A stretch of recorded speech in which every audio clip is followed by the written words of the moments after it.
অনেক আমি ধন্যবাদ। আমি আপনাকে অনেক ধন্যবাদ, আপনি সময় দিয়েছেন, যুক্ত হয়েছেন আমার সাথে। শুরু করতে চাই যেটি খুব আলোচিত ঘটনা এখন। আহ, জাতিসংঘে মাননীয় প্রধান উপদেষ্টার আমন্ত্রণে অতিথি হয়ে এসেছেন রাজনৈতিক দলের নেতা, এসেছেন বিএনপি মহাসচিব মির্জা ফখরুল ইসলাম আলমগীর সহ 3 দলের নেতারা আসছেন। এবং আমরা যেটি দেখলাম যে পুরো ঘটনার আমরা ভিডিও চিত্রও দেখলাম যে ডক্টর ইউনূস তার সরকারি প্রতিনিধিদের সাথে শান শওকতে মানে যথাযথ প্রটোকলের সাথে বেরিয়ে গেলেন এয়ারপোর্ট থেকে। অন্যদিকে মির্জা ফখরুল ইসলাম আলমগীর সিনিয়র রাজনীতিবিদ, বিএনপি মহাসচিব, তার সাথে আছেন এনসিপির 2জন নেতা আখতার, তাকে তো ডিম মারা হলো, তাসনিম যারা অকথ্য ভাষায় গালাগালির শিকার হলেন, একরকম এতিম অসহায়ের মতো এয়ারপোর্ট ছাড়ছিলেন।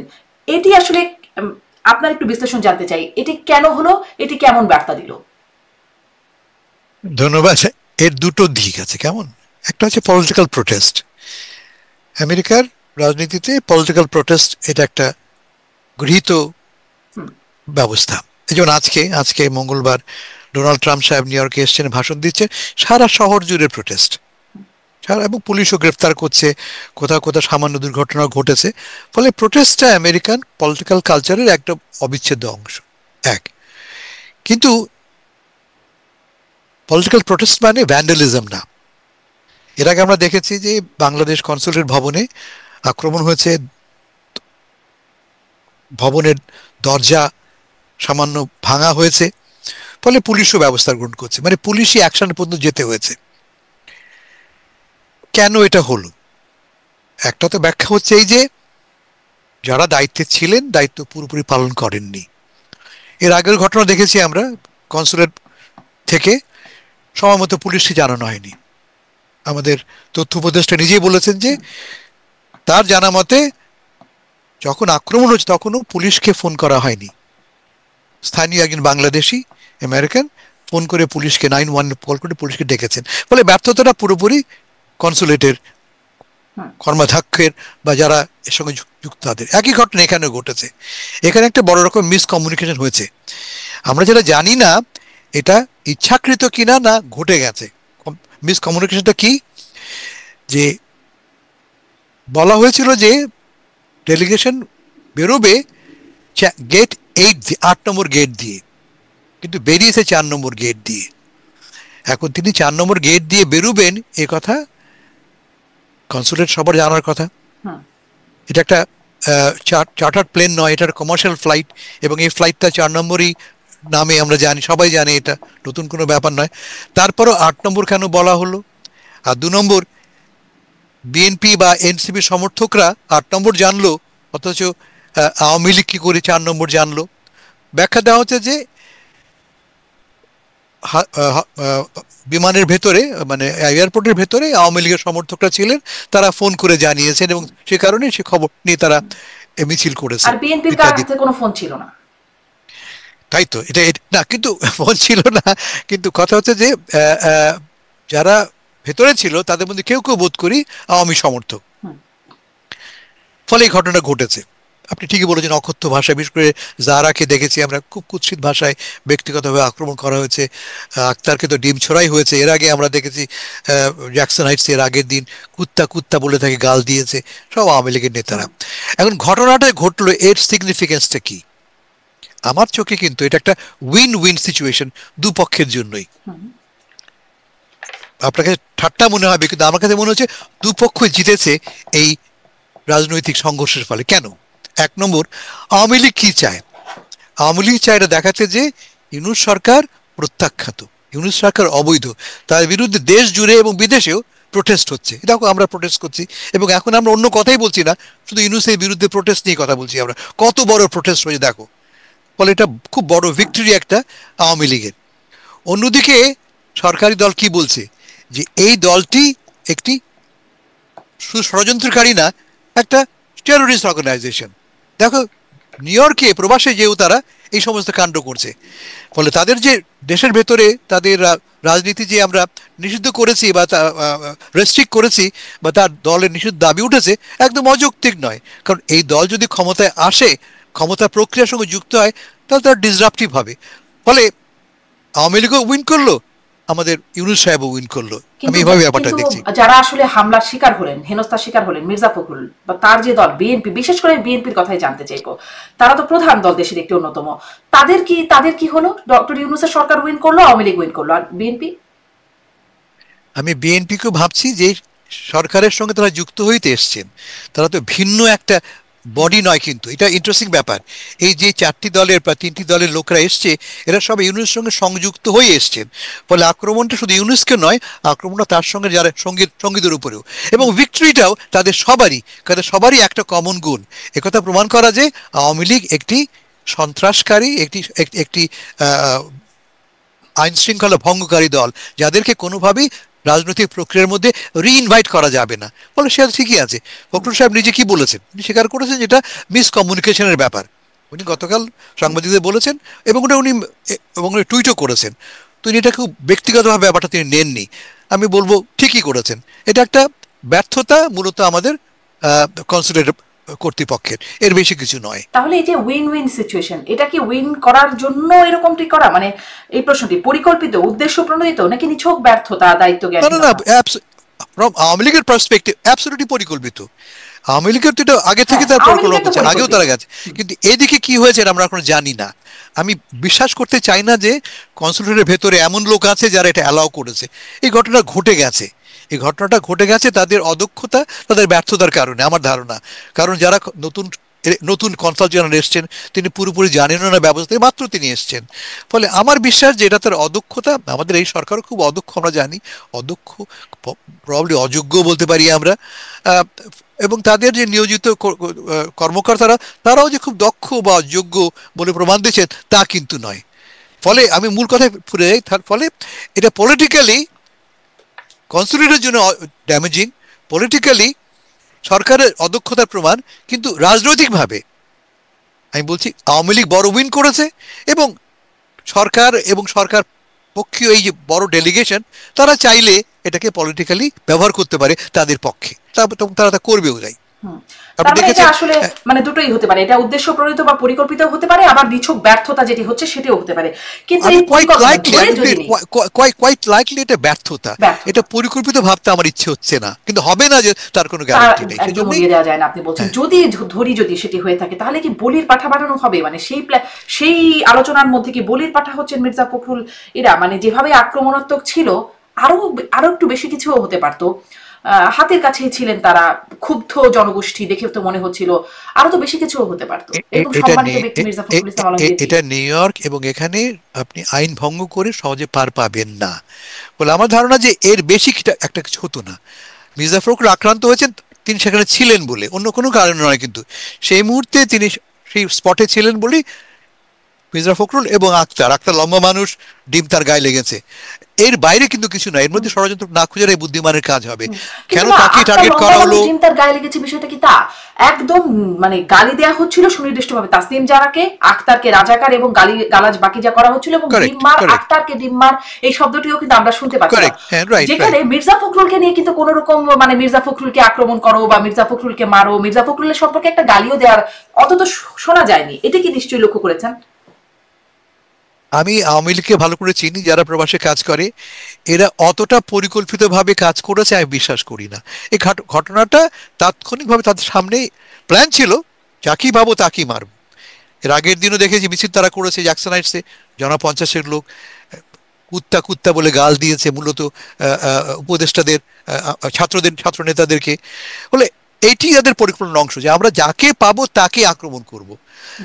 আমার বিশ্বাস এই ঘটনাটা ঘটেছে, মির্জা ফখরুল সেখানে ছিলেন, তিনি আক্রান্ত হয়েছেন। আক্তার ছিল, সেখানে জামাত থাকতো, কিন্তু জামাতও এটাই আক্রান্ত আমার হতো। প্রশ্ন ছিল আসলে, যে মানে যাকে পেলেন তাকেই আক্রমণ করবেন। পেয়েছিলেন ওখানে নেতাদের মধ্যে মির্জা ফখরুল, বিএনপির আরো একজন নেতা ছিলেন হুমায়ুন কবির এবং আক্তার, যারা এই তো মোটামুটি নেতারা দেখলাম, যা ভিডিওতে দেখা গেল। হ্যাঁ, হ্যাঁ, হ্যাঁ। নাম ধরে গালি দেওয়া হলো আক্তার এবং যারাকে, ডিম মারা হলো, এবং উদ্দেশ্য করে বলে যে আক্তারকে ডিম মার। কারণ সেখানে আক্তার আছেন বলে, হ্যাঁ, সেখানে যারা ফখরুল আছেন সাহেবও বলে। ছিলেন, কিন্তু ফখরুলকে নিয়ে কোনো গালিগালাজ হলো না বা কিছু হলো না। এটি আর কি কোনো বিশেষ বার্তা আছে কিনা এর মধ্যে, কি মনে হয়? আমার মনে হয় না। আমি এদেরকে চিনি, এরা এরা মূলত নিউজ ক্রিয়েট করবার জন্য কাজটা করেছে। এর বেশি এখন পর্যন্ত আমার কাছে তথ্য নেই যার ভিত্তিতে আমি বলতে পারি যে এটা আলাদা করে আক্তারকে মারলাম, ফখরুলকে মারলাম না। ফখরুল তো আক্রান্ত হয়েছেন, গালি খেয়েছেন, স্লোগান শুনেছেন তিনি, ফলে তিনি যে একদম বেঁচে গেছেন তা তো নয়। অপদস্থ হয়েছেন বটে, কিন্তু আবার অন্যদিকে দেখলাম যে জামাতের নায়েবে আমির, যিনি সফর সঙ্গী হিসেবে বা প্রতিনিধি দলে ছিলেন, তিনি বেশ নিরাপদে চলে গেলেন। এবং তার পরবর্তীতে যে তার বক্তব্য যেটি আমরা শুনলাম, তিনি বলছেন যে তিনি শুনেছেন যে এরকম ঘটনা ঘটেছেন, কিন্তু তিনি ওই সময় ওখানে ছিলেন না, কারণ তাকে স্বাগত জানাতে আসা মানুষজন স্লোগান দিয়ে তাকে বরণ করেছেন। মানে তাকে নিয়ে গেলেন বা তিনি চলে গেলেন, তার প্রতিনিধি দলের সাথে বাকিদেরকে সাথে নিলেন না, এটি একটি, এবং জামাত খবর পেল, বাকিরা পেল না। জি, ফলে এটা ফেলিয়ারটা বিএনপি যেটা বলছে, যুক্তরাষ্ট্র বিএনপি, যে আমাদেরকে বলা হয়েছে তারা বেরিয়ে গেছেন। বিএনপি, আমার সাথে কথা হয়েছে বিএনপি নেতাদের, গিয়াস আহমেদ সাহেব নিজে বলেছেন যে আমাদেরকে বলা হয়েছে তারা, গিয়াস আহমেদ যুক্তরাষ্ট্রের আওয়ামী লীগের অন্যতম কর্মকর্তা, টেলিভিশনের সাক্ষাৎকারতে তিনি বলেছেন আমাদেরকে বলা হয়েছে তারা 4 নম্বর চ্যানেল ছেড়ে বেরিয়ে গেছেন, ফলে আমাদের থাকার কোনো প্রয়োজন নেই, এই তারা মনে করেছেন। ফলে ফেলিয়ারটা একদিকে যেমন আমাদের কনসুলেটের, তেমনি বিএনপির স্থানীয় কমিটির। এর বেশি এটাকে নিয়ে আমি এর কোনো গুরুত্ব আছে বলে আমার মনে হয় না। এই ইন টার্মস অফ অর্গানাইজেশন এর বেশি গুরুত্ব আছে বলে মনে হয় না। গুরুত্ব অন্যত্র। তা হচ্ছে এই যে ঘটনাটা ঘটলো, এর রাজনৈতিক প্রতিক্রিয়া কি। আমার ভয় হচ্ছে যে উদ্দেশ্য নিয়ে এই ডেলিগেশন, অধ্যাপক ইউনূস এবং বিভিন্ন রাজনৈতিক দলের কর্মকর্তারা এলেন, দৃষ্টিটা সেখান থেকে সরে গেল। যেই প্লাস পয়েন্ট তারা গেইন করতে পারতেন, যে ডিভিডেন্ড তারা পেতেন, তারা কিন্তু এখনো পাচ্ছেন না, এখনো, এবং আদৌ পাবেন কিনা আমার সন্দেহ আছে। কারণ যে সবার নজর এখন এই ঘটনার উপরে। একদমই। এবং এই ঘটনা থেকে কি বার্তা গেল সেটা আমি আরেকটু জানতে চাইবো আপনার কাছে, আরেকটু শুনবো। কিন্তু আপনি বলছিলেন যে উদ্দেশ্য নিয়ে তারা এলেন, এই ডেলিগেশনটা, উদ্দেশ্যটাই আসলে কি সেটাও তো একটু বুঝতে চাই। দুদিন আগে কথা হচ্ছিল যুক্তরাষ্ট্রের প্রেস মিনিস্টার গোলাম মর্তুজার সাথে, তাকেও জিজ্ঞাসা করছিলাম যে রাজনৈতিক নেতারা আসলে কেন আসলেন, কেন যুক্ত হলেন সফরসঙ্গী হিসাবে, সুনির্দিষ্ট কি কাজ। তিনি সুনির্দিষ্ট খুব বলছিলেন, সবই সুনির্দিষ্ট, কিন্তু সুনির্দিষ্টভাবে কোনো কাজ শুনতে পাইনি। এবং আমি দেখছিলাম সিঙ্গাপুর থেকে ফিরেই মির্জা ফখরুল ইসলাম আলমগীর তার একদিন বা দুদিন আগে, মানে একদমই সম্প্রতি সময়, তাকে যখন সাংবাদিকরা জিজ্ঞাসা করলেন যে আপনি কেন যাচ্ছেন, তিনি বলছেন আমি নিজেও জানি না আমার ভূমিকা কি হবে। আমি বিএনপি নেতাদেরকেও জিজ্ঞাসা করার চেষ্টা করেছি, তারাও বলছেন যে গেলে দেখতে পাবো কি হবে, মানে এরকম আর কি। তারপরে তিনি জানলেন না, বা তার দলের মধ্যে থেকেও কার কাছ থেকে বুঝতে পারলাম না, হুট করে দেখলাম বাকিও যুক্ত হয়ে গেলেন, তাসনিম যারা, মানে সেটাও খুব পরিকল্পিত বলে মনে হলো, যার কারণে নানান রকম ভিসা নাকি সমস্যাও হলো। তারা আসলে কি উদ্দেশ্যবিহীন ভাবে, মানে পরিকল্পনা ছাড়াই যুক্ত হয়ে চলে আসলেন? ওই যে মনে আছে, মানে আমার মানে খুবই আজব লাগে বলে আমি বিষয়টা আপনার কাছে উপস্থাপন করছি, যে 18 ভোটের সময় এক নারীকে দেখা গেল যে তারা আসলে উদ্দেশ্যবিহীন ভাবে মনে হলো দাঁড়িয়ে আছে, জিজ্ঞাসা করা হচ্ছে আপনি কেন আছেন, বলেন যে খুশিতে ঠেলায় ঘুরতে দাঁড়িয়ে আছি। তো এনারাও কি প্রতিনিধি দলের সাথে হবে খুশিতে ঠেলায় ঘুরতে চলে আসছেন? না, ব্যাপারটা একদমই চিন্তা শূন্য নয়। সরকারের পক্ষ থেকে, অধ্যাপক ইউনূসের পক্ষ থেকে এটি একটি পরিকল্পিত উদ্যোগ। কি প্রমাণ করা যে আমরা ইনক্লুসিভ, যে কাজটা করছি আমরা সবাইকে নিয়ে করছি। 1, 2 নম্বর, উনি বলছেন যে আমার তো বাকি আছে মাত্র কয়েক মাস, দায়িত্ব আমি তোমাদের হাতে তুলে দেবো, তোমরা এখনই আমার সঙ্গে যুক্ত হও। এখনই দেখো এই প্রক্রিয়াটা কি। ফলটা কি দাঁড়ালো, তিনি পাবলিকলি ইন্টারন্যাশনালি কমিট করছেন যে আমার যাবার সময় হয়ে গেছে। This is very significant. উনি ক্লিয়ারলি বলছেন যে এই সফরের উদ্দেশ্য একটা হচ্ছে, লিখিত বা মানে মুখে বা নীরব থেকে তিনি জানাচ্ছেন আমাদের যে এই প্রক্রিয়া শেষ হওয়ার পরে এরাই নেবে ক্ষমতার ভার, ফলে এদেরকে আমি সংযুক্ত করছি। এটা 1 নম্বর। 2 নম্বর, যদি কোনো সন্দেহ থেকে থাকে নির্বাচন হবে কি হবে না, যে সংশয় দেশের ভেতরে অনেকে প্রকাশ করছে, এই সফরের মাধ্যমে সরকার প্রমাণ দেখো এরাই তো মূল পার্টনার আমার, এরাই তো পলিটিক্যাল মূল অ্যাক্টার্স, তারা আমার সঙ্গে যুক্ত হয়েছে এই বিশ্বাস থেকে যে নির্বাচনের প্রক্রিয়া এখন চূড়ান্ত পর্যায়ে, সংকট ছিল, সংকট সমাধানের পথে, তাই তারা যুক্ত হয়েছে। আর 3rd হচ্ছে, যে সমস্ত অভিযোগ উঠেছে সরকার সম্বন্ধে, মানবাধিকার লঙ্ঘনের কথা উঠেছে, উদ্দেশ্য নিয়ে প্রশ্ন উঠেছে, অধ্যাপক ইউনূস এদের সামনে রেখে বলতে চান যে না, আমরা আমাদের যে এজেন্ডা ছিল, আমরা আমাদের যে লক্ষ্য ছিল, সে লক্ষ্য মাত্রা পূরণের দিকে এগিয়ে যাচ্ছি। এবং আমার সাথে কারা কারা আছে, যারা আমার প্রতিপক্ষ হতে পারত তারা প্রতিপক্ষ না হয়ে আমার অংশীদার হয়েছে। সেটাই প্রমাণ করে যে আমি আসলে একটা স্পষ্ট লক্ষ্য সামনে রেখে এগুচ্ছি। এটাকে আমি পজিটিভ মনে করি। জি, কিন্তু এই পজিটিভ এই অংশীদার যারা, সেই অংশীদারদেরকে রেখেই তিনি আবার বেরিয়ে যাচ্ছেন, মানে এখান থেকেও তো আপনি অবশ্য বলছিলেন যে যেই উদ্দেশ্যে আসছিলেন সেই উদ্দেশ্যের বাইরে অন্যদিকে আলোচনা চলে আসছে। মানে আবারও যদি পেছনের কথায় ফিরি, যে এইখান থেকে তাহলে তার যে উদ্দেশ্য, তার যে পরিকল্পনার কথা ভাবা হচ্ছে, সেটি ব্যর্থ হয়ে গেল। আমি ব্যর্থ বলবো না, বাধাগ্রস্ত হলো। ব্যর্থ তো এখনো হয়নি, কারণ সামনে বড় এখানে এইবারের সফরের মূল লক্ষ্য তো রোহিঙ্গা সমস্যা নিয়ে কথা বলা। কেমন 30 তারিখে বড় আন্তর্জাতিক মিটিং আছে, এ নিয়ে কথা হয়তো বলবো আমরা। কিন্তু এই ঘটনাটা, এটা একটা রোড বাম্প। রাস্তায় চলতে চলতে গেলে গাড়ি ধাক্কা খায় না, এই ধাক্কা খাওয়া, এর বেশি কিছু নয় আমি মনে করি। এটা মুখরোচক বলে আমরা কথা বলি, বলতে ভালো, পত্রিকায় শিরোনাম হতে ভালো হয়, কিন্তু এর এর বাইরে এর কোনো বড় রকমের রাজনৈতিক সিগনিফিকেন্স আছে বলে আমার মনে হয় না। লাভ হলো সাংগঠনিকভাবে আওয়ামী লীগের। আওয়ামী লীগ তার সমর্থকদের বলতে পারবে আরো করো, আরো করো। দেখো আমরা করেছি নিউ ইয়র্কে, কেমন চারদিকে শোরগোল পড়ে গেছে। পরে ঢাকায় তোমরা, চট্টগ্রামে তোমরা মিছিল করো, যদি দু একটা ঝামেলা হয় হোক, আমরা চাই খবরে আমাদের হেডলাইন হই এবং প্রমাণ করি যে আমরা একটা ফ্যাক্টর। এখনো বাংলাদেশে এবং দেশের বাইরে আমরা একটা ফ্যাক্টর, এটা প্রমাণ করে আমাদের উদ্দেশ্য। এবং আমরা গন্ডগোল করব, আমরা বিশৃঙ্খলা করব, আমরা বিক্ষোভ করব। ফ্রম সেই সেই পার্সপেক্টিভ থেকে আওয়ামী লীগ অনেক বেশি পয়েন্ট গেইন করেছে দেন দ্য গভর্নমেন্ট। গভর্নমেন্টের ব্যাপারটা পজিটিভ পয়েন্ট না নেগেটিভ পয়েন্ট? মানে এটা কি খুব ভালো কিছু, এরকম দেশ থেকে আসা রাজনীতিবিদদের এরকম অকথ্য ভাষায় গালাগালি বা ডিম মেরে খুব পয়েন্ট, কি ভালো পয়েন্ট যুক্ত হলো? আওয়ামী লীগের জন্য মূল লক্ষ্য এটা প্রমাণ করা যে তারা এখনো সংগঠিত আছে, তারা একদম মরে যায়নি। আমরা কি ভাবতাম আওয়ামী লীগ ইজ অলরেডি গন, আমরা গন নই।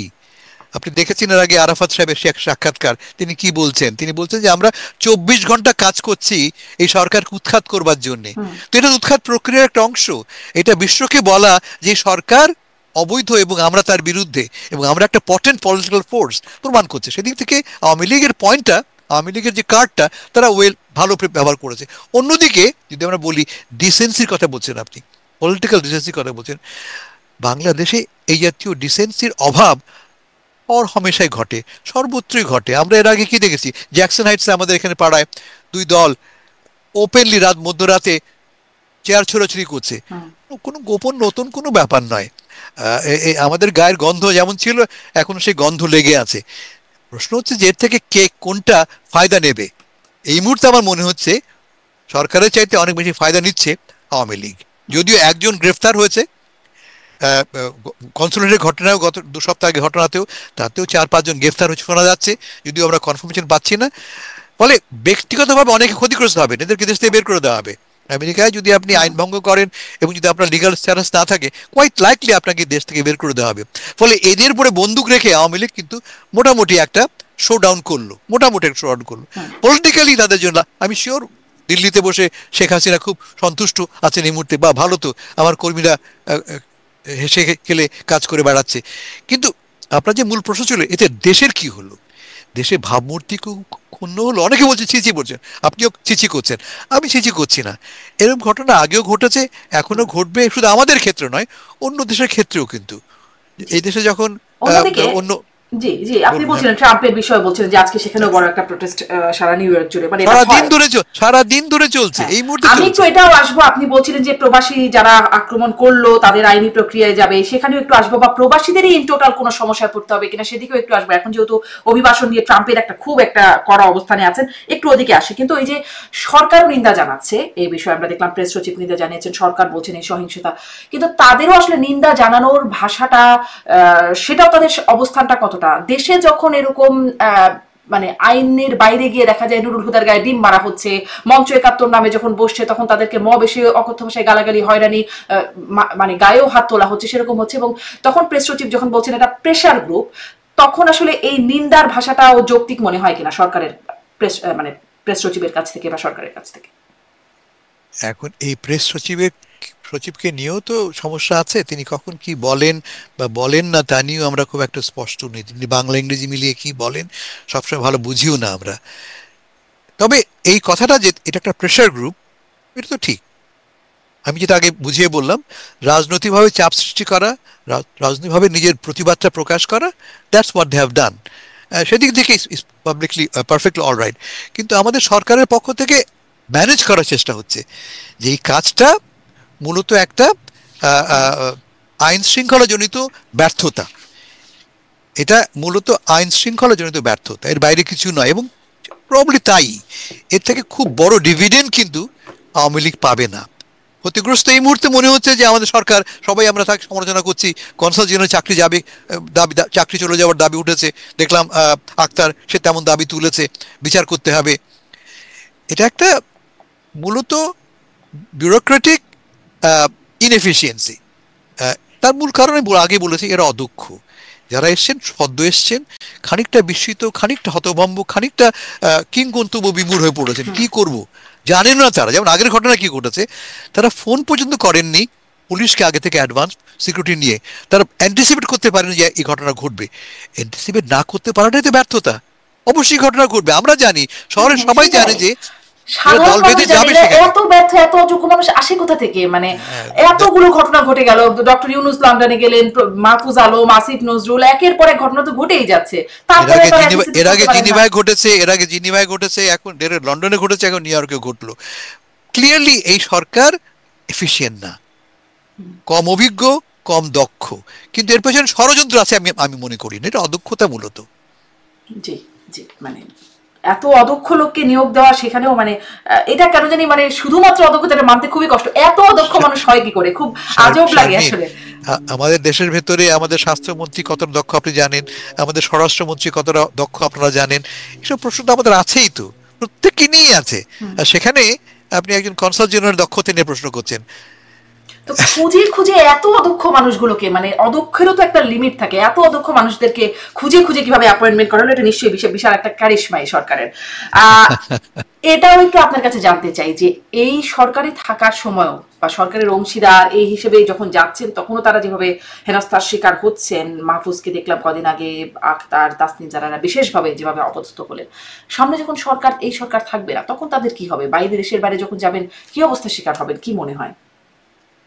প্রতিবাদ আগেও ছিল, এখনো আছে, ভবিষ্যতে থাকবে। বিরোধী পক্ষের কাজই একটা হচ্ছে তাদের প্রতিবাদ লোকালি হোক ইন্টারন্যাশনালি হোক প্রকাশ করা, ফলে হবে, ঘটনা ঘটবে। তবে শিক্ষাটা নেওয়া, যারা ক্ষমতায় আসবেন আগামীতে, তারা আশা করি শিক্ষা নেবেন যে কিভাবে আমাকে তৈরি হতে হবে, কিভাবে আমরা আমাদেরকে এই জাতীয় পরিস্থিতি থেকে মুক্তি পাওয়ার পথ খুঁজতে হবে, কিভাবে আমি অপদস্থ হব না। অ্যাটলিস্ট তো এই পরপর 3টে ঘটনা থেকে আমরা খানিকটা লেসন লার্ন করলাম, তার প্রয়োগ করা। ফলে আমি অতটা উদ্বিগ্ন নই যে একদম আকাশ ভেঙে পড়েছে, তা কিন্তু নয়, একদম আকাশ ভেঙে পড়েনি। আমেরিকায় আমরা, এই যে আমেরিকায় থাকি, আমরা কি দেখলাম দুদিন আগে, আমাদের এই প্রেসিডেন্ট দুবার হত্যার শিকার হয়েছেন। সপ্তাহখানেক আগে চার্লি কার্ক গুলিতে নিহত হলেন আততায়ীর হাতে। ফলে এটাও তো পলিটিক্যাল প্রোটেস্ট বলেন, পলিটিক্যাল ভায়োলেন্স বলেন, তার একটা প্রকাশ। সেই তুলনায় ডিম ছড়া তো ভয়াবহ তেমন কোন রকমের ড্যামেজ নয়, গুলি তো নয়। জি, তো যারা ডিম ছুড়লেন তারা একটা আইনি প্রক্রিয়ার মধ্যে যাবেন আপনি বলছেন, মানে কেমন হতে পারে? ইতিমধ্যে একজনকে গ্রেফতার করা হয়েছে এই ঘটনা থেকে, আরো একাধিক লোক। কারণ গ্রেফতার করা হয়েছে ছবি তুলে তুলে। মানে ফেলিয়ারটা হচ্ছে যে সেখানে কেন পুলিশ ছিল না, সেখানে কেন সিকিউরিটি ছিল না। তার একটা ব্যাখ্যা আছে যে প্রোটোকল দেওয়া হচ্ছে একমাত্র চিফ অ্যাডভাইজারকে। প্রোটোকল পেয়েছেন সরকারের কাছ থেকে চিফ অ্যাডভাইজার, তিনি অন্য গেট দিয়ে, ভিভিআইপি গেট দিয়ে তিনি বেরিয়ে গেছেন।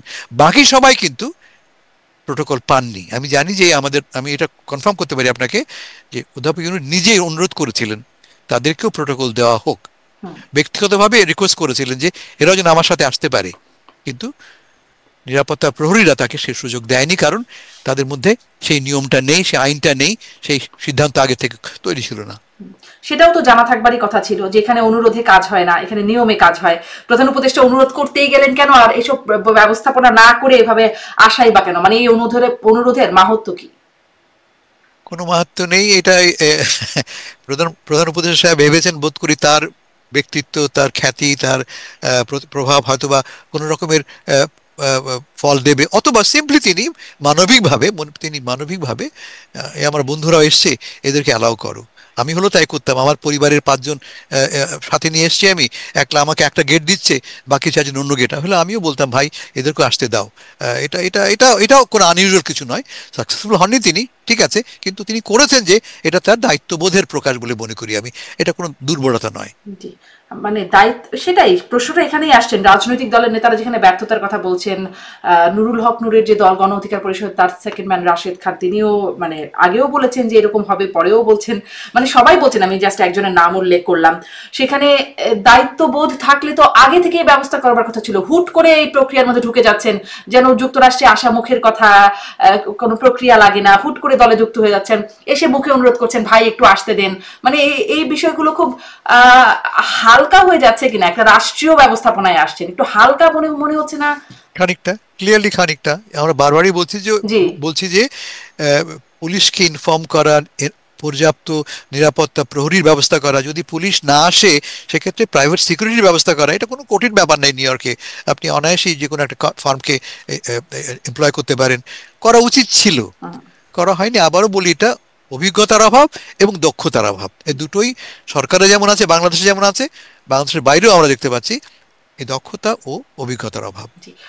একটা কনক্লুশনে মনে আসা যায় যে অদক্ষ লোকদের, খুবই অদক্ষ লোকদের বাছাই করতে এই সরকারের কোনো জুরি নাই। আসি এবার এই প্রসঙ্গটাতে, আপনি বলছিলেন যে আইনগত প্রক্রিয়া, মানে আমি যেটা জিজ্ঞাসা করছিলাম যে ট্রাম্প তো এখন অভিবাসন নীতিতে খুব কড়াকড়ি অবস্থান হচ্ছে, খুব মানে খুব যুক্তি খুঁজছেন বা অনেক সময় অযৌক্তিক ভাবে ব্যবস্থা নিচ্ছেন বলে যেন মনে হয়। সেখানে এটি একটা ইস্যু হয়ে দাঁড়াতে পারে কিনা অভিবাসী বাংলাদেশিদের জন্য, যুক্তরাষ্ট্রে যারা প্রবাসী? অবশ্যই খুবই বড় ইস্যু একটা হবে। এটা আমরা বারবার বলছি, আমি বলেছি, আমার বন্ধুরা বলেছে যে ট্রাম্প তো সুযোগ খুঁজছে, প্রিটেক্স, বাহানা খুঁজছে আপনাকে দেশ থেকে বার করে দেওয়ার জন্য। যদি এটা প্রমাণিত হয় যে বাংলাদেশিরা লিগালি হোক আর ইলিগালি হোক তারা আইন শৃঙ্খলা বিরোধী, তারা প্রকাশ্যে আইন ভাঙে, সেটা আমাদের জন্য খুবই খারাপ খবর। ইট সেটস দ্য প্রেসিডেন্টস, এটা একটা উদাহরণ তৈরি করছে, এক। আর 2 নম্বর, যারা আইন ভঙ্গ করলো, এমন না যে তারা পালিয়ে বাঁচবেন। আমি ভালো করে জানি যে অনেকে পালিয়েছিলেন, কিন্তু আমেরিকায় পালিয়ে বাঁচা যায় না। আজকে হোক আর 10 দিন পরে হোক, আপনি ঠিকই ধরা পড়বেন। আইন ভঙ্গ করেছেন, পুলিশ আপনাকে ঠিকই খুঁজে বের করবে। ফলে এটা খুবই একটা খারাপ ঘটনা ঘটলো আমাদের জন্য। যারা বিদেশে, যারা দিল্লিতে বসে হাততালি দিচ্ছেন, তারা হয়তো বা এই সংকটে পড়বেন না, কিন্তু প্রবাসে যারা রাজনীতি করেন, জেনুইনলি ফিল করেন যে তারা রাজনৈতিক প্রতিবাদে অংশ নিচ্ছেন, এই জাতীয় বিশৃঙ্খল বেআইনি কার্যকলাপের জন্য তারা বড় রকমের ঝামেলায় পড়বেন। তার চেয়ে বড় কথা, এর ফলে যেটা বললাম একটু আগে, পারসেপশন তৈরি হতে পারে যে বাংলাদেশিরা আইন ভঙ্গের সঙ্গে জড়িত, যা কিনা অন্যান্যদের ক্ষেত্রেও প্রয়োগ হতে পারে। যদি আপনার কোর্টে আপনার কেস ওঠে, তুমি কোথায় গেল, ও বাংলাদেশ, সবই তো দেখি তোমরা আইন ভঙ্গ করো, রিপোর্ট করে দাও একে। That may happen. পারসেপশন একটা বড় একটা পাওয়ারফুল টুল হচ্ছে, ফোর্স হচ্ছে perception, and that may happen. জি, সেটা নিশ্চয়ই খুব শঙ্কার একটা বিষয়। ভীষণ ভীষণ শঙ্কার ব্যাপার এটা একটা, জি, খুবই শঙ্কার ব্যাপার এটা একটা। জি, একটা বড় মানে এবং তাই না, যারা এটা করলো, আমি দেখেছি আমাদের নেতারা তো সব দূরে থেকে, যেমন কনসুলেটের ঘটনা বলি আপনাকে আমি, প্রবাসী আওয়ামী লীগের যিনি প্রধান, তিনি কিন্তু 15 হাত দূরে দাঁড়িয়ে আছেন, পাঠিয়ে দিয়েছেন ছাত্রদেরকে, তরুণদেরকে, দলের ছোট সাধারণ সমর্থক, তারা আক্রমণ করছে কনসুল, আর তিনি দূরে দাঁড়িয়ে স্লোগান দিচ্ছেন। তিনি কোনো আইন ভঙ্গ করছেন না। তিনি কেন এদেরকে বাধা দিলেন না? দায়িত্বটা তার ঘাড়েও পড়ে, দায়িত্বটা তার ঘাড়েও বর্তায়। আমি তো বলবো অবশ্যই এদেরও সমানভাবে অভিযুক্ত করা হোক, দোষী সাব্যস্ত করা হোক।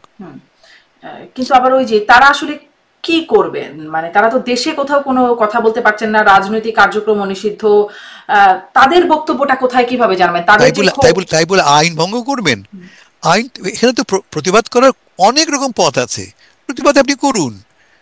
আমি আপনাকে এক্সাম্পল দিই। আমার মনে আছে প্রথম আমেরিকায় আসি, আমি দেখেছি আমার আপনি যে বলছিলেন যেগুলো আসলে খুব এরকম প্রতিবাদের ভাষা হয়, ডিম ডিম নিক্ষেপ করেছেন, মানে এরকমটা হয় যুক্তরাষ্ট্রে, প্রতিবাদ খুব শক্ত। আমি ডিম ডিম ছাড়া বলি, আমি প্রতিবাদ হয় বলেছি। আমি প্রতিবাদ যখন হয় এবং যখন আইন ভঙ্গ করে তার শাস্তিও হয়। যখন আপনি আইন ভঙ্গ করেন, শাস্তিবিহীন আপনি থাকবেন না। ঘটে, এদেশে নানা রকম ঘটনা ঘটে, কিন্তু আপনি তো একজন ইমিগ্রেন্ট এবং একটা ক্রাইসিসের মধ্যে আপনি আছেন। শুধু আপনি না, আপনার পুরো কমিউনিটি ক্রাইসিসের মধ্যে আছে। এদেশে বেসিক্যালি আপনি ইউর এ গেস্ট। হতে পারে আপনি 30 বছর ধরে আছেন, আপনি দেশে মার্কিন নাগরিক, বাট স্টিল এই প্রশাসনের চোখে আপনি একজন outsider, you are the other. সেক্ষেত্রে আপনি অনেক বেশি সচেতন হবেন যাতে করে আপনি আইন না ভাঙেন এবং আপনাকে ব্যবহার করে আপনার কমিউনিটিকে চিহ্নিত না করা হয়। এই দায়িত্বটা আপনার ছিল। অভিবাসীদের জন্য এটি একটা শঙ্কার কারণ হতে পারে। অ্যাবসলিউটলি। জনাব হাসান ফেরদৌস, একটু প্রতিদিন লোককে এখান থেকে বেঁধে দেশে পাঠিয়ে দেওয়া হচ্ছে। প্রতিদিন দেশে যারা যেতে পারছে না তাদেরকে আটকে রাখা হচ্ছে জেলখানায়। তো সেক্ষেত্রে আপনি সচেতন হবেন না? আমরা বারবার একই কথা বলছি, ভাই বি কেয়ারফুল, আইন ভাঙবেন না। সামান্য ভিসা ওভারস্টে করলে আপনাকে এই দেশ থেকে বের করে দেওয়া হবে। আপনি কোনটা আপনার জন্য ইম্পর্টেন্ট? আপনি একা নয়, আপনি আপনার পরিবার, আপনার সঙ্গে আরো 5 জন আপনার পোষ্য আছে, তাদের কথা ভাববেন না একটু আপনি? জি জনাব হাসান ফেরদৌস, আবার একটু দেশের ভেতরের কথা আসে, যে দেশের রাজনীতিতে আপনি বলছিলেন যে একটা মানে এই সরকারের অংশীদার হিসেবে রাজনৈতিক দলগুলো গেছে, তাদের মধ্যে একটা ঐক্য ইত্যাদির একটা বার্তাও দেওয়া হয়তো উদ্দেশ্য ছিল, কিন্তু এর পরে দেশের রাজনীতিতে ঐক্যর বার্তা যাবে নাকি একটা বিভক্তি তৈরি হবে? কারণ ওই যে রাশেদের ফেসবুক পোস্টের কথা বলছিলাম, তিনি বলছেন যে এই ঘটনার পরে তিনি আগেও লিখছেন যে এরকম ঘটনা ঘটতে পারে এবং ডক্টর ইউনূস এখানে প্রোটেকশনের ঢাল হিসেবে ব্যবহার করার জন্য রাজনৈতিক নেতাদের নিয়ে গেছেন। এটা তার আগের বক্তব্য ছিল ঘটনা ঘটবার আগে।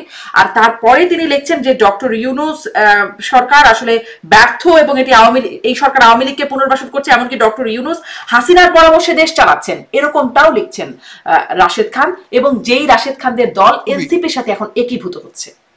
খুবই একটা ইন্টারেস্টিং পয়েন্ট রাশেদ খান বলেছেন, তা হচ্ছে যে, এবং আমি এটা এগ্রি করি, যে যখন এদেরকে আনা হলো সাথে করে, একটা আন্ডারলাইন কারণ ছিল যে ইউনূস যাচ্ছেন, প্রতিবাদ হবে, কিন্তু প্রতিবাদ ঠেকানোর জন্যে আরো কিছু লোক আমার পক্ষে আসবে।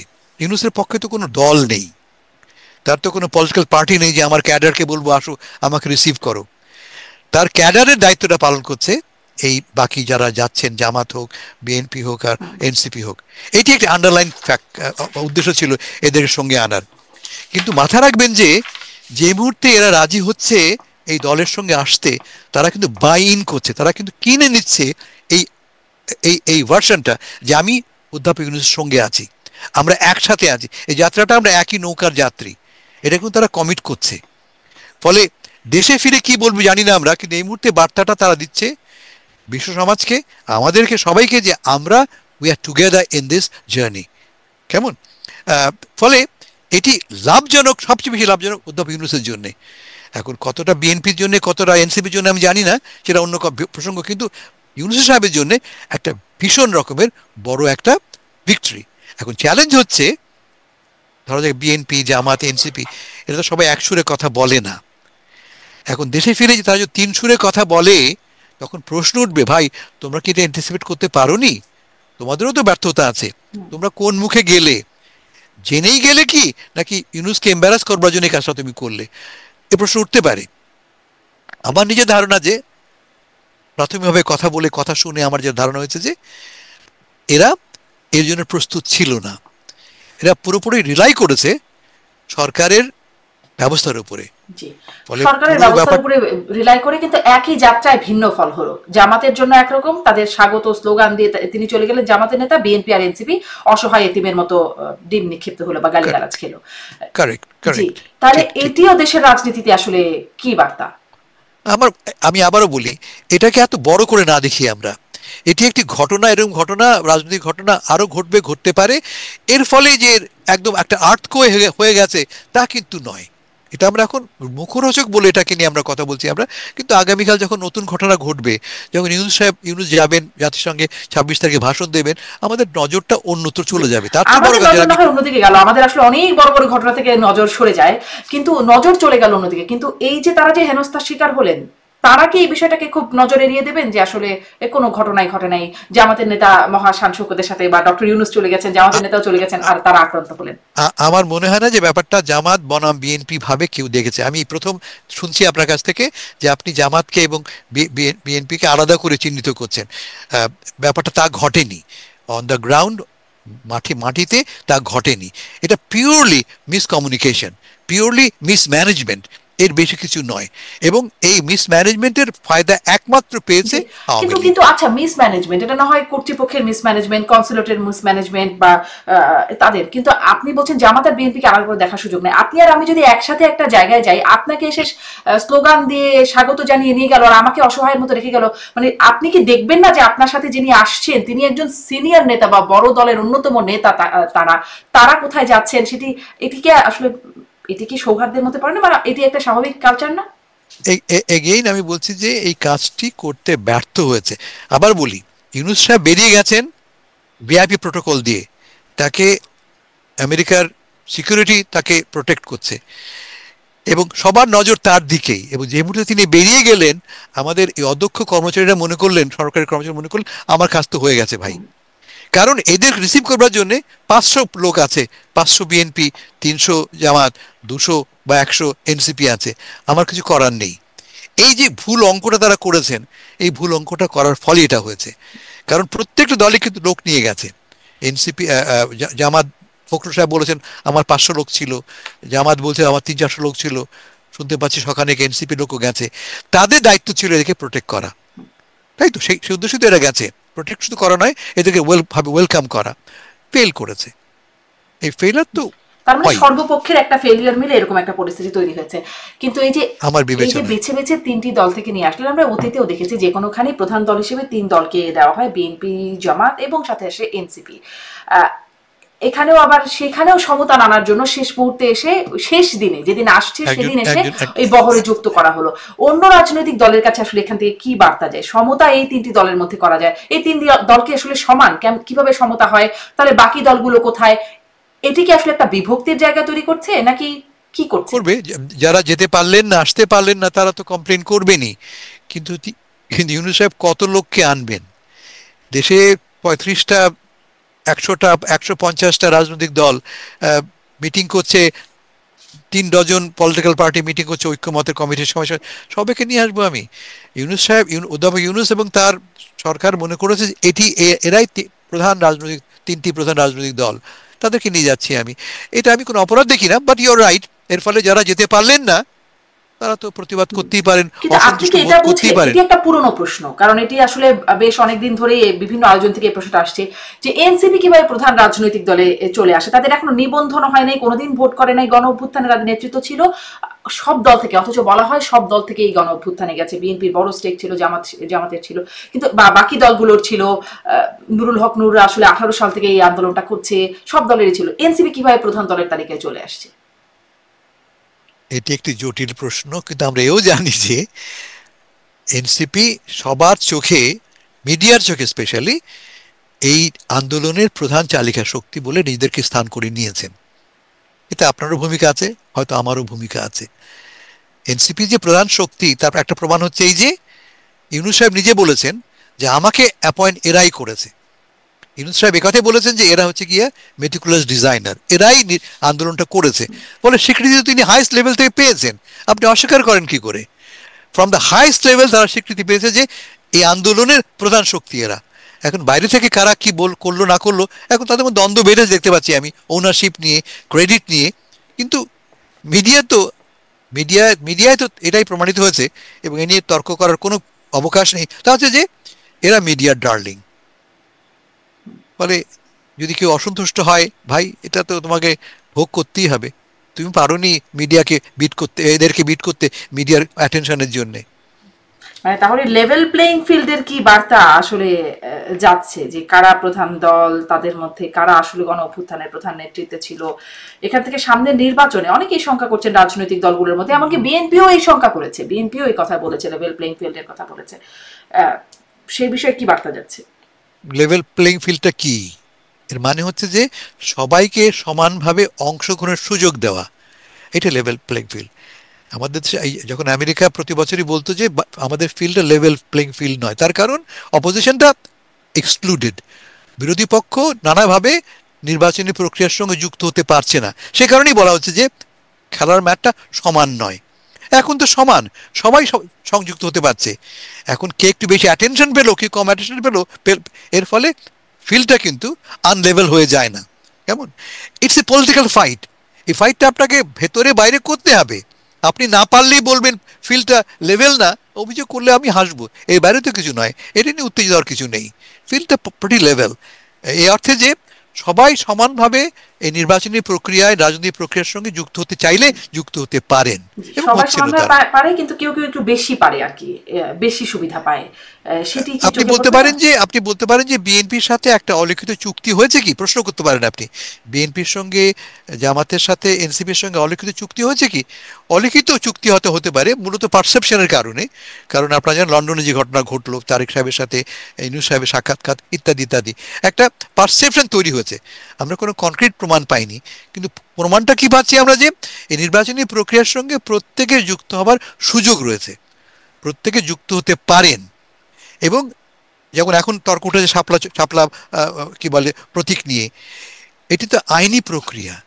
আইনি প্রক্রিয়া কাউকে তো ফেভার যদি করে, সেক্ষেত্রে প্রশ্ন উঠবে। এখন পর্যন্ত আমাদের চোখে এমন কোনো প্রমাণ পাইনি আমরা বড় বড় মাপের, যে কোনো দলকে বৈষম্য করা হচ্ছে, সবাই রাজনৈতিক প্রক্রিয়ার সঙ্গে যুক্ত আছে। আমি অন্তপক্ষে এই এই আপনি ছাড়টুকু এই দেবো, কনক্লুশনে আসছেন। আর আমি এখানে ছাড়টুকু দেবো। আওয়ামী লীগের তো রাজনৈতিক কার্যকলাপ নিষিদ্ধ হয়ে আছে, কিন্তু জাতীয় পার্টি কি বৈষম্যের শিকার হচ্ছে দেশে? তারা এখনো নিষিদ্ধ না, কিন্তু সামনে নির্বাচন করতে পারবে কিনা, বা তারা কোনো আয়োজন করতে পারে না, এটাকে আপনি কিভাবে দেখেন? তাদের নিষিদ্ধের দাবিতে আন্দোলন চলছে। আচ্ছা, আবারও বলি আপনাকে, আপনি তো পলিটিক্যাল পার্টি, আপনার ওজন কতটুকু, আপনার পেছনে শক্তি কতটুকু, আপনি তা প্রমাণ করুন। সরকার তো না করছে না, তুমি মিটিং করতে পারবে না, বাধা দিচ্ছে তাকে পলিটিক্যাল অ্যাক্টররা। মিটিং করলে এনসিপি যে ধাক্কা দিচ্ছে, মিটিং করলে অন্য কোনো দল যে আপনাকে ধাক্কা দিচ্ছে, এ তো পলিটিক্যাল টাসল একটা আপনার সাথে। আপনি 15 জন না নিয়ে 150 লোক নিয়ে দাঁড়ান না কেন মঞ্চে? ফলে ক্ষমতাটা আপনার থাকতে হবে আপনার রাজনৈতিক এক্সপ্রেশনটা প্রকাশ করবার জন্য, এস্টাবলিশ করবার জন্য।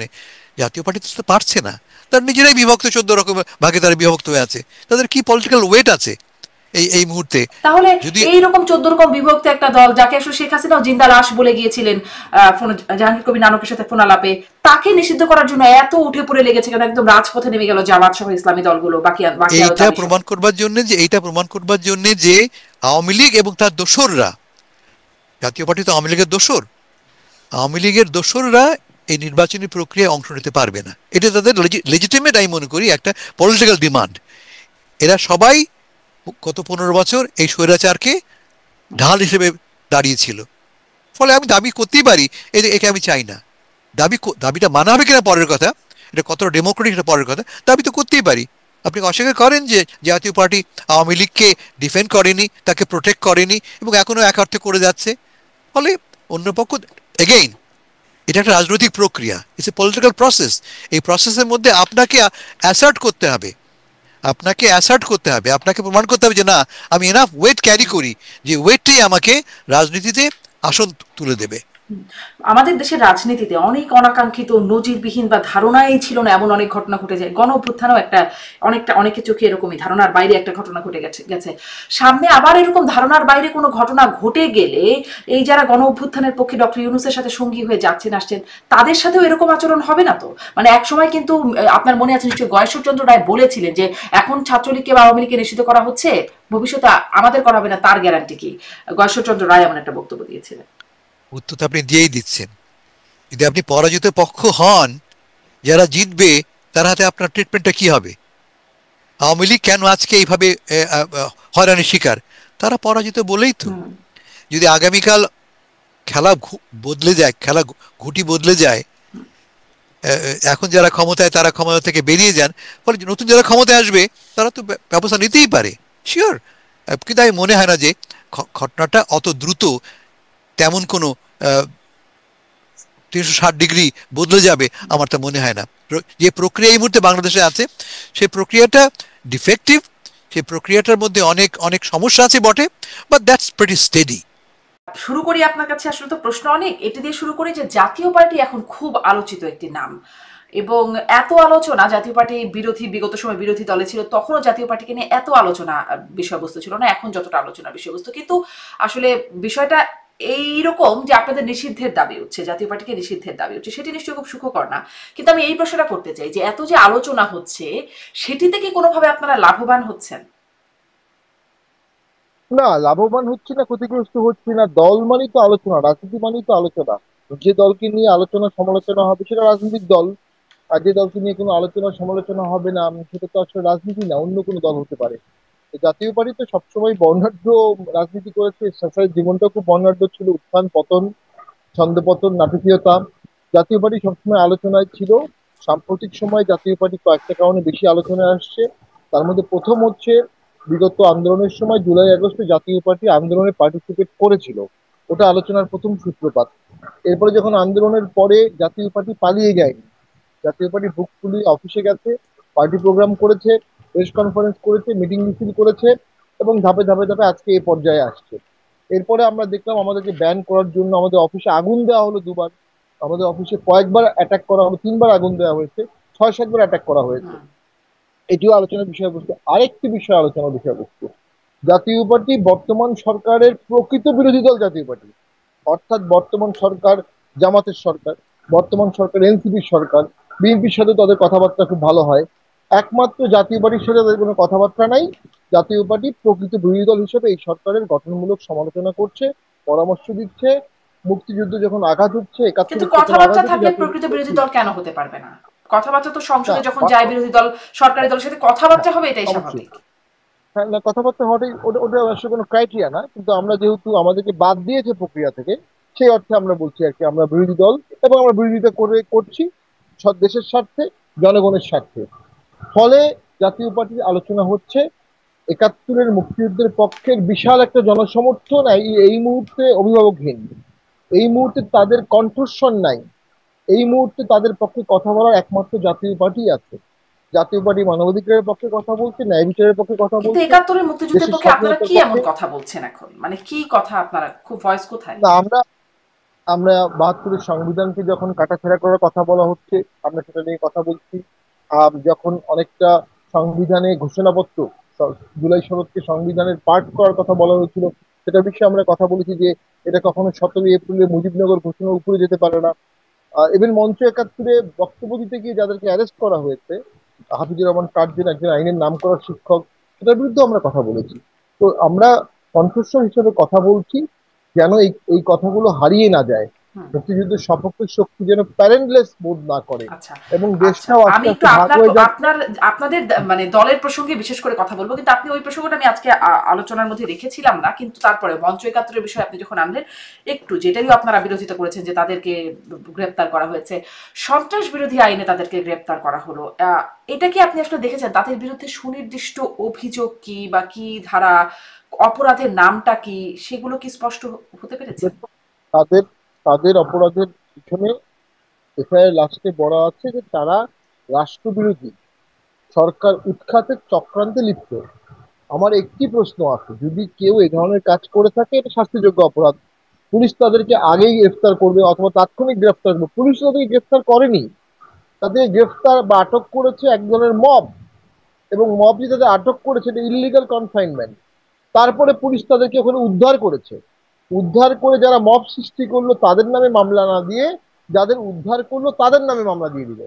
অর্থাৎ রাষ্ট্রবিরোধী, সরকার বিরোধী কাজ যদি এনারা করেই থাকে, পুলিশ যদি এটা জেনেই থাকে, তাহলে পুলিশ এই প্রোগ্রাম কেন করতে দিল, কেন আগেই গ্রেফতার করলো না?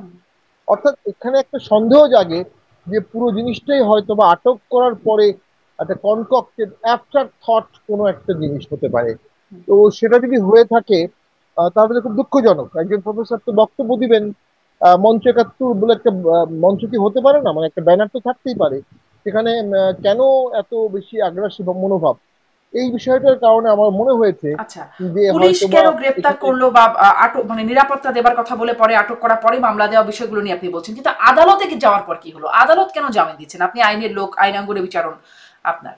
জি, সেখানেও আদালত একটা মবের ভয় পায়। প্রথম হচ্ছে ম্যাজিস্ট্রেট কোর্টে এই ধরনের মামলা জামিন দেওয়ার সুযোগ কম, সেশন কোর্ট কনসিডার করবে।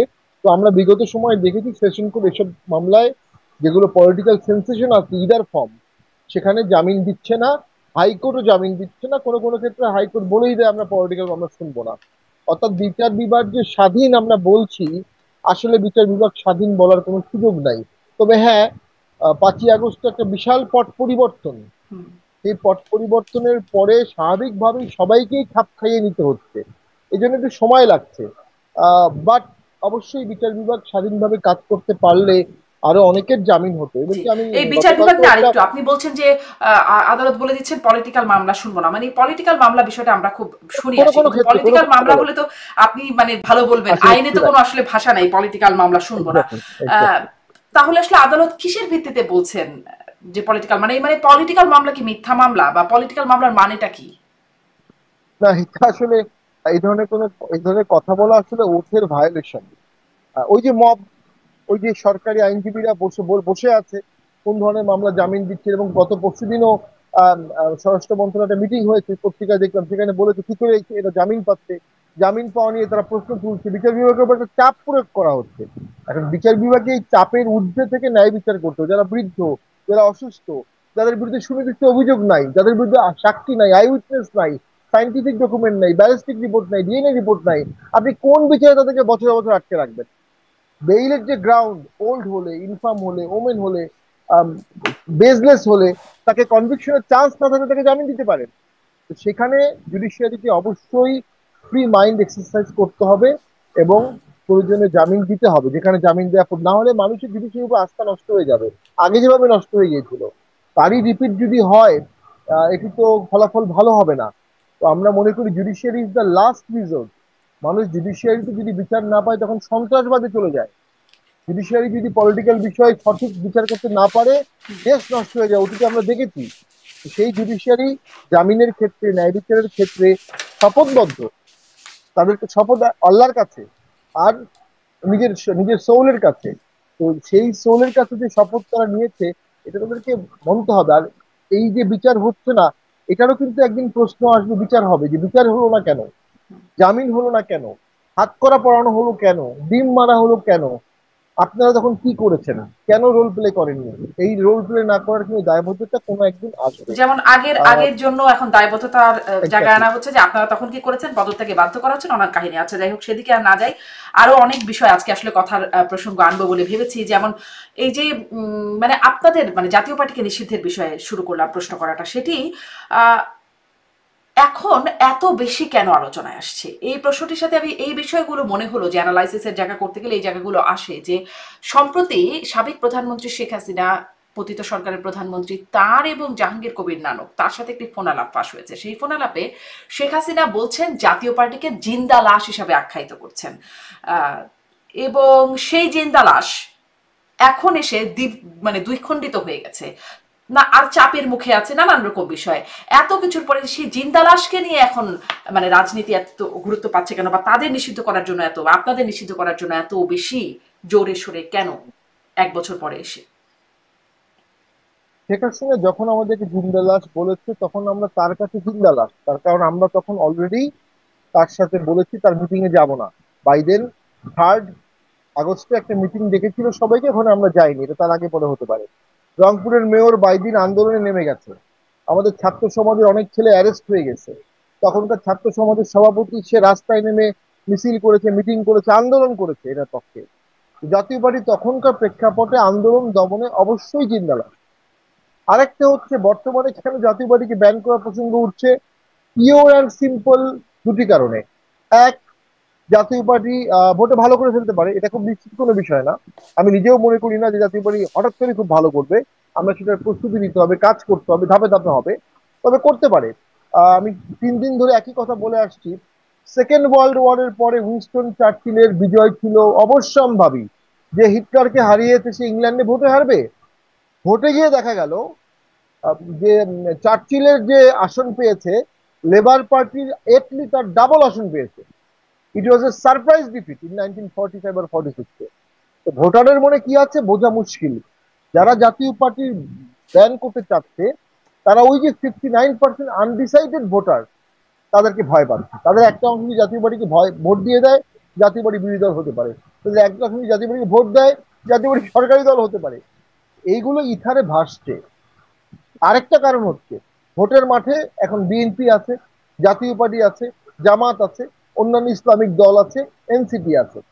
যদি জাতীয় পার্টিকে ভোটের মাঠ থেকে সরিয়ে দেওয়া যায়, প্র্যাকটিক্যালি বিএনপি তখন কর্নার হয়ে যাবে, বিএনপির কণ্ঠরোধ হয়ে যাবে, বিএনপির চাপে থাকবে। জামাত যেটা বলবে বিএনপি আক্ষরিক অর্থে তাই শুনতে বাধ্য থাকবে। এই যে বিএনপিকে বাধ্য করার জন্য জাতীয় পার্টিকে ব্যান করা হচ্ছে। কারণ যখন জাতীয় পার্টি থাকবে তখন জাতীয় পার্টির সহ একটা ভারসাম্যমূলক রাজনীতি হবে। তো সেই ভারসাম্যটা জামাত তার নিজের কন্ট্রোল নিতে চাচ্ছে, এনসিপি তার নিজের কন্ট্রোল নিতে চাচ্ছে, গণ অধিকার পরিষদ তাদের প্রক্সি হিসাবে এই যাত্রাটা শুরু করেছে। এটা কমপ্লিটলি নির্বাচনকে নিয়ন্ত্রণ করার চেষ্টা, যে মানে চেষ্টা শেখ গণ হাসিনা। অধিকার পরিষদ কার প্রক্সি হিসেবে এই আন্দোলন শুরু করেছে? এই যে জামাত এবং এনসিপি এখন যেটা ব্যান করতে আচ্ছা চাচ্ছে গণ আচ্ছা। অধিকার পরিষদ, এটা 15 দিন 1 মাস 2 মাস আগে চেয়েছে। হুম। তো এই যে 14 সালে ভোটটা নিয়ে কি প্রশ্ন, 14 সালে ভোট আওয়ামী লীগ নিয়ন্ত্রণ করেছে, ফলাফল ভোটের আগেই নিয়ন্ত্রণ করেছে, 18 সালেও করেছে, 24 সালেও করেছে। তাহলে এখন যারা জাতীয় পার্টির ব্যান করছে তারাও নির্বাচনের ফলাফলটা আগেই নিয়ন্ত্রণ করতে চাচ্ছে। আবার একই সাথে তারা বলছে ফ্রি ফেয়ার ইলেকশন চাই, লেভেল প্লেইং ফিল্ড চাই। আপনি ফেয়ার ইলেকশন চাচ্ছেন, লেভেল প্লেইং ফিল্ড চাচ্ছেন, তারপরে বলছেন একটা দল ব্যান করে দিতে হবে। অলরেডি একটা দল সেমি ব্যান আছে। তাহলে আপনার তো কন্ট্রাডিক্টরি স্টেটমেন্ট।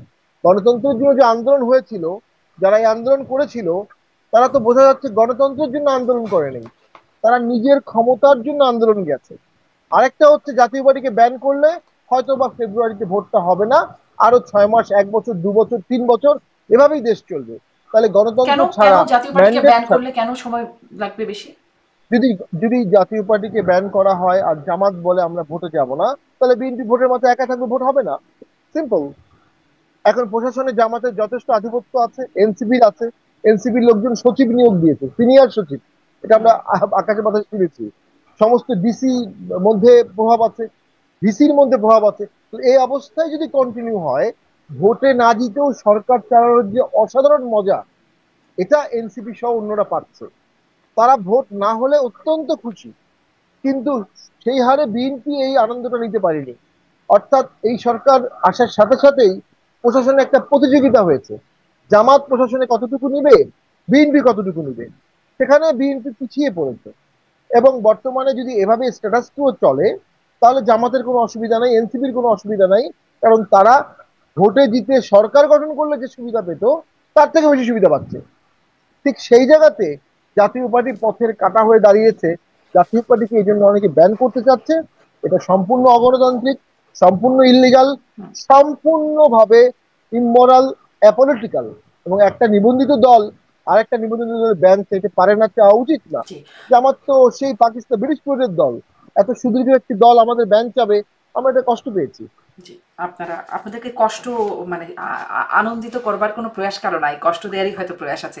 একটু আসি যে আসলে আপনি ভোটারদের মন বোঝার কথা যেটি বলছিলেন ওখানে একটু কথা বলতে চাই, কিন্তু তার আগে ওই ফোনালাপটির কথা যেটি জিজ্ঞাসা করছিলাম যে জিন্দা লাশ যেখানে জাতীয় পার্টিকে বলা হলো, সেখানে জাতীয় পার্টি মানে সেখানে জাহাঙ্গীর কবির নানক শেখ হাসিনাকে বলছেন যে সব ঠিক আছে, বিহারিরা সব ঠিক আছে, কিন্তু সেন্টু কমিশনার, জাতীয় পার্টির সেন্টু কমিশনার, তিনি তার লোকদের নিয়ে কিছু ঝামেলা পাকাচ্ছেন, তাকে মানে খুবই নেগেটিভলি আসলে ওখানে চিত্রায়িত করছেন জাহাঙ্গীর কবির নানক, এবং তাকে পিক করে ফেলার নির্দেশ দিচ্ছেন শেখ হাসিনা, জাতীয় পার্টির তাদেরকে ছেকে ফেলার কথা বলছেন। এখানে একটু জানতে চাই সেই সেন্টু কমিশনার এখন কোথায়, তিনি কি করছেন?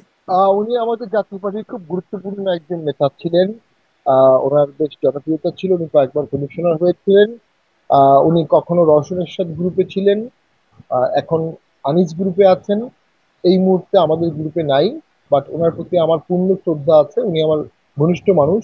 আমরা একসাথে অনেক গল্প করেছি, অনেক কথা বলেছি, এবং উনি একজন জনপ্রিয় মানুষ, আচ্ছা, অস্বীকার করা এই যাবে না। মুহূর্তে আপনাদের গ্রুপে তাকে নেই, আর আপনাদের যে আরেকটা গ্রুপ আছে জাতীয় পার্টি, আনিসুল ইসলাম মাহমুদ, মুজিবুর রহমান চুন্নু, তাদের সেখানে তাকে গ্রুপে? মাঝে মধ্যে দেখা গেছে, মাঝে মধ্যে দেখা গেছে, ও, জি। তাদের গ্রুপে। কিন্তু তখন তিনি আমাদের সাথেই ছিলেন, তখন তো একটাই গ্রুপ ছিল।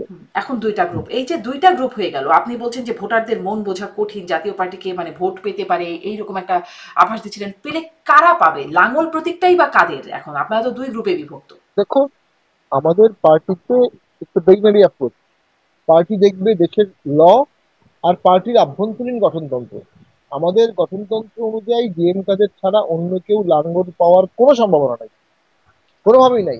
এত বড় ইলিগাল কাজ ইলেকশন কমিশন করতে পারবে না। তারা শপথ নিয়েছে আইন মানার জন্য। তো লাঙ্গল জিএম কাদেরই আছে, জিএম কাদেরই থাকবে। আর জাতীয় পার্টি ভেঙেছে 7 বার, 8 বার, 9 বার।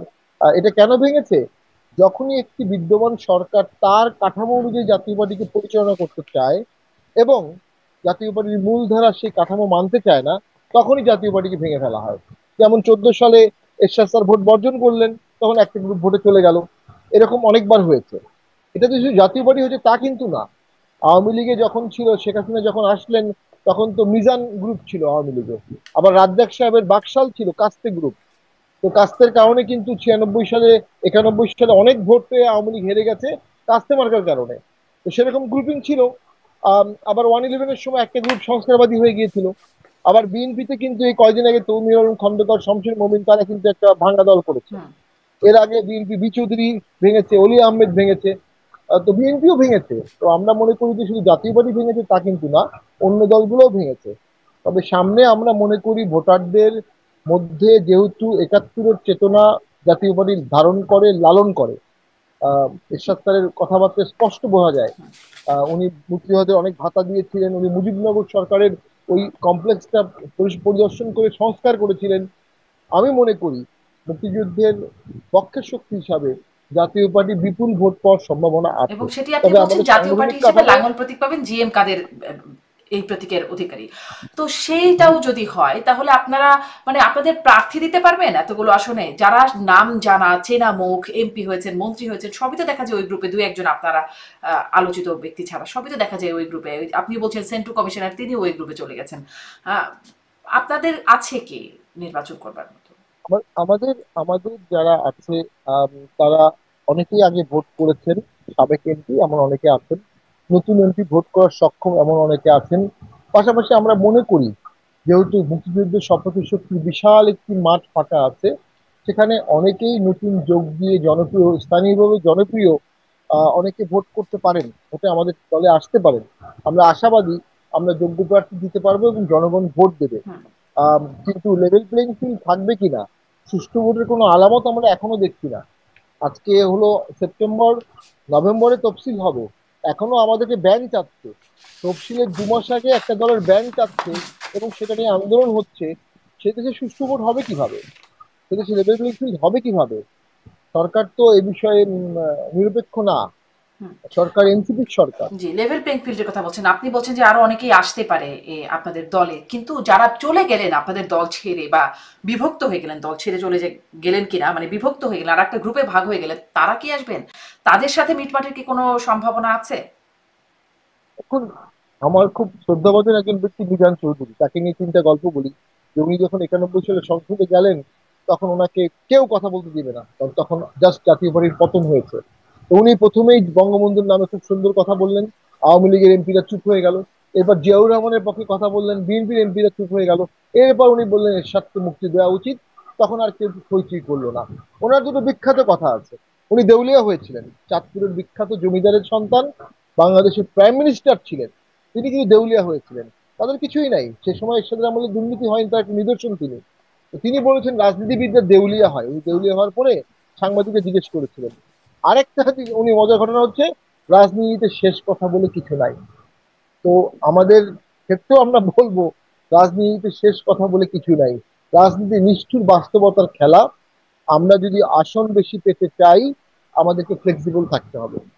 মানে আপনাদেরকে ফ্লেক্সিবল থাকতে হবে, আবার এক হয়ে যাওয়ার জন্য ফ্লেক্সিবিলিটি যতটুকু দরকার, এটাই বুঝলাম। আম, আপনি বলছেন নিষিদ্ধ না হলে ভোটে গেলে কি হবে, আর নিষিদ্ধ যদি করে দেওয়া হয় তখন আপনারা কি করবেন?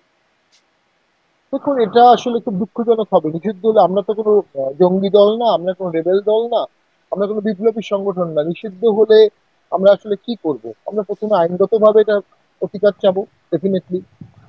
তারপরে আমরা অপেক্ষা করব। আমার দৃঢ় বিশ্বাস এই ধরনের নিষেধাজ্ঞা দেশ বেশি দিন কখনোই রাখতে পারবে না, এবং এই ধরনের নিষেধাজ্ঞা দেওয়া একটা রাষ্ট্রীয় আহাম্মকতা হবে, সেটা এই গভর্নমেন্ট করবে না। এই গভর্নমেন্ট ভোট করতে আসছে, এই গভর্নমেন্ট ব্যান করতে আসে নাই। এই গভর্নমেন্ট ইনক্লুসিভিটি আনতে হবে, এক্সক্লুশনারি অ্যাপ্রোচ নেওয়া যাবে না। ইতিমধ্যে আওয়ামী লীগকে ব্যান করা আছে, আওয়ামী লীগকে বাইরে রেখে ভোট করা একটা কঠিন কাজ। তারা ভোটে বাধা দেবে, তারা ভোটে পদে পদে বাধা দেবে, দেওয়া শুরু করেছে। ট্রাফালগার স্কোয়ারে বিশাল মিছিল করলো, ভাঙ্গায় সরকার ছিল না 4 দিন, টোটালি কোনো সরকার ছিল না, টিউনো অফিস বা অন্য অন্য জায়গায়। নবনীতা তার একটা বক্তব্যে বলেছে যে যে পুলিশ পালিয়েছে মসজিদে, তাহলে ভোটের সময় কি পোলিং সেন্টার গুলো দিতে হবে মসজিদের ভিতরে? পালানোর জায়গা কোথায় হবে? তো সরকার ঝুঁকি বাড়াবে না ঝুঁকি কমাবে? সরকারের ঝুঁকি কমাতে হবে, সর্বনিম্ন পর্যায়ে ঝুঁকি আনতে হবে। তো আমাদের ব্যান করবে এই ধরনের কোনো চিন্তা করে কোনো কৌশল করার প্রয়োজনীয়তা আমরা দেখছি না। আমরা ব্যান করার মতো কোনো কাজ করিনি, হুম। কোনো লিগাল কোনো গ্রাউন্ড নেই আমাদেরকে ব্যান করার। জি, আপনার কি মনে হয় মানে লিগ্যাল গ্রাউন্ড নাই, তারপরেও তো আন্দোলনটা চলছে, বেশ রাস্তায় গেছে অনেকগুলো দল, ইসলামী আন্দোলন, ইসলামী দলগুলো আছে, জামাত ইসলাম, ইসলামী আন্দোলন সহ কয়েকটি ইসলামী দল, 7টির মতো ইসলামী দল, এবং সাথে সাথে আরো এনসিপি, গণ অধিকার পরিষদ, এবি পার্টি, তারাও সমর্থন দিচ্ছে এই দাবিতে। নিষিদ্ধ হবার সম্ভাবনা আসলে কতটা, যদি বলি কত শতাংশ দেখেন আপনি নিষিদ্ধ হবার সম্ভাবনা, না দেখুন, হবার কত ব্যাপারটা শতাংশ? অনেকাংশে জি। অনেকাংশে বিএনপির উপর নির্ভর করবে। বিএনপি যদি এখানে সুস্পষ্টভাবে হুঙ্কার দেয় ইনক্লুসিভ ইলেকশন আমরা চাই, আর কোনো দলকে নিষিদ্ধ করা যাবে না, যেটা তারা বলেছে, তা যদি ওই কথা পালন করে, তাহলে তো বাকিদের কথায় জাতীয় পার্টি ব্যান হওয়ার কোনো সম্ভাবনা আমি দেখি না। তবে বিএনপি যদি কোনো কারণে সফট হয়ে যায়, চুপ হয়ে যায়, তখন অন্যরা এটা করতে পারে। এটা সকলের জন্য সুইসাইডাল হবে। এরকম কিছু ঘটলে দেশ, গণতন্ত্র, রাজনৈতিক দলগুলো একসাথে ডুবে যাবে, সময়ের ব্যাপার মাত্র। রাজনীতির অঙ্ক তাই বলে। এরশাদকে যখন 2006 সালে তার নমিনেশন বাতিল করা হলো, 111 চলে আসলো। তো জাতীয় পার্টিকে যখনই অপদস্থ করা হয়েছে, তখনই দেখা গেছে একটা পট পরিবর্তন হয়ে গেছে। তো আমরা মনে করি ডেফিনেটলি এই ধরনের কোনো দাবি আর রাজনৈতিক দলগুলো করবে না। প্রত্যেকের প্রতি পারস্পরিক শ্রদ্ধাবোধ থাকা উচিত। জামাত যখন ব্যান করা হয়েছিল, তখন তো আমরা স্পষ্ট এটা প্রতিবাদ করেছিলাম। হুম। জামাতের ব্যান তো আমরা কখনো চাইনি। আজকে জামাত আমাদের ব্যান চাবে কেন? আমি তো এটা কোনো যৌক্তিক কারণ দেখি না। জামাত, গণ অধিকার পরিষদ, এনসিপি, এদের কারোর সাথে আমাদের ব্যক্তিগত শত্রুতার কোনো কারণ নাই। কিন্তু আমরা মুক্তিযুদ্ধের সপক্ষের দল, এটা একটা কারণ হতে পারে। ব্যক্তিগত মানে একটা কারণ দেখছেন আপনি, যাই হোক, ব্যক্তিগত শত্রুতা না থাকার পরেও আপনাদের অফিসে বারবার হামলা হচ্ছে আপনি বলছিলেন, এবং সেই হামলার পরে গণ অধিকার পরিষদের নেতাকর্মীরা আহত হবার ঘটনায় তারা একটি মামলা করছে আপনাদের বিরুদ্ধে। জিএম কাদের প্রধান আসামি, আপনিও আছেন সেই মামলার আসামি, করে মামলার আবেদন করা হয়েছে, সেটি আমরা দেখেছি, মামলার আবেদন। তারপর আসলে কি, তারপরে কোনো অগ্রগতি হয়েছে? তারপরে আমরা কোনো অগ্রগতি জানি না, সম্পূর্ণ মিথ্যা একটি মামলা। মামলার ড্রাফটটা আমাদের কাছে আসছে, সম্পূর্ণ ভিত্তিহীন এবং মিথ্যা একটি স্টেটমেন্ট সেখানে আছে। এবং যা ঘটেছে পুলিশের সামনে ঘটেছে, যা ঘটেছে আর্মির সামনে ঘটেছে, যা ঘটেছে তার সম্পূর্ণ ভিডিও আছে। এরপরও যদি একটা মিথ্যা মামলা দেয়া হয় এবং পুলিশ নেওয়া হয়, পুলিশ কার নির্দেশে সেই মামলা নিচ্ছে, এটা একদিন বিচার হবে। কে এই ইল্লিগাল আদেশটা পুলিশকে দিচ্ছে, যে যে ঘটনাটি পুলিশের সামনে ঘটেছে সেটার বিষয়ে একটি মিথ্যা মামলা নেওয়া হবে, এটি তো ন্যায় বিচারের চরম মিসক্যারেজ অফ জাস্টিস হবে। আপনারা কি কোনো মামলা করেছেন আপনাদের অফিসে হামলার জন্য? আমরা কোনো মামলা করিনি। আমরা একটা মামলা পুলিশকে দিয়েছিলাম, পুলিশ সেই মামলাটা নেয়নি। আমাদের অফিসে আগুন দেওয়া হয়েছে, আগুনের এভিডেন্স আছে, তারপরও আমাদের মামলা নেয়নি। সেখানে যদি এর কাউন্টার একটি ফলস মামলা নেয়, এটা তো কিন্তু আমরা মনে করি। আপনাদের মামলা না নেয়ার কারণ কি দেখালো? মানে কদিন আগে আসিফ নজরুল স্যার বললেন না, আইন উপদেষ্টা, তিনি তো বলছেন বারবার যে কেউ মামলা করতে গেলে মামলা না নেয়ার কোনো এখতিয়ার নাই, মানে এত যে মামলা হচ্ছে, মিথ্যা মামলা হচ্ছে, সেই প্রশ্নটি যখন করা হয়েছিল তখন কিন্তু তিনি এই কথা বলেছিলেন যে কেউ যদি